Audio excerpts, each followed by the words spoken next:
In this video, I will show you how I dipped dried roses and hydrangeas in wax for two different looks, a creepy Halloween look and a more springtime country look. To begin, the first thing you'll need is an old pan that you don't care if it gets ruined. I got mine at a thrift store.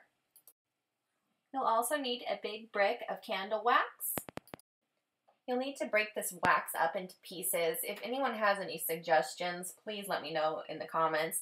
What I do is I just get a knife and I make little shavings. I later on got a bigger knife and got bigger shavings to come off. But you don't need too much wax, so this is just how I ended up doing it. To color the wax, I just use coloring crayons.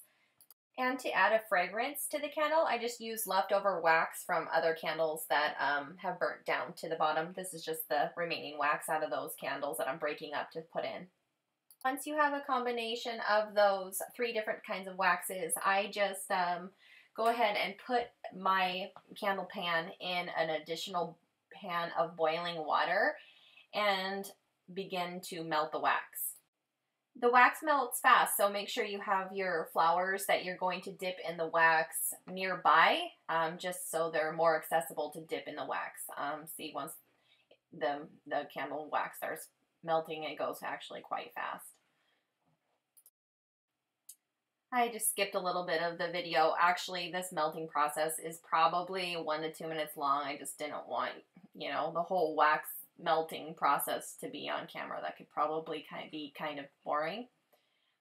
But once everything is fully melted down and there's no more chunks in your wax, you can grab your dried flowers that you want to start to dip and start dipping them in the wax.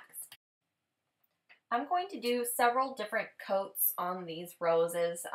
This first coat just kind of loosens the flower up a little bit with the warmth. It makes it easier to work with too. At first when they're dry, they're kind of stiff and brittle, so be careful when you're pushing it in the wax not to break the stem or the petals. But once it warms up in the wax, it's easier to work with.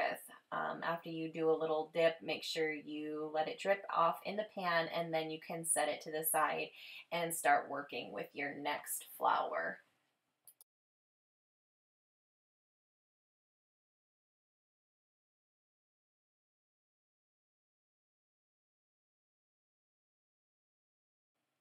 Here they are all laid out on a paper bag to dry for a little bit and harden up before I put the next coat on. They're a little too blue for me, so I decided that wax would be a prettier color on these dried hydrangea flowers that I had.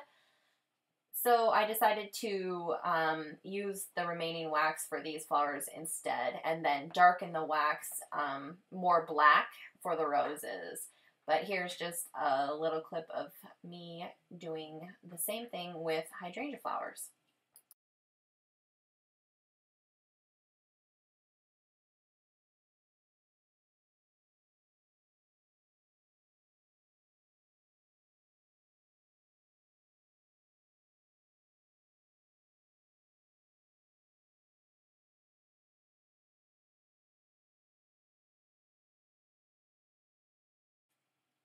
So with this wax, I just added a little more of the darker crayon, dark black crayon to make it darker. I thought the darker wax would look creepier, especially for the Halloween bouquet I want to make with these roses.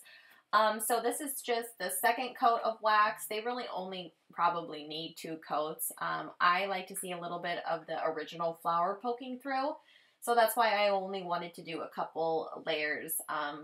Just so you could see the natural part of the rose still. But you don't want to lay your second coat down on the paper bag because they tend to puddle. The wax dries in clumps. So when you cover your roses for the second time in their second coat, make sure you keep them in your hand, bundled in your hand, so they drip and dry as you dip, so they don't gather wax and create little balls of wax. And that's pretty much it. I think the wax gives the roses a creepy, unique kind of a vibe. Good for Halloween decorating.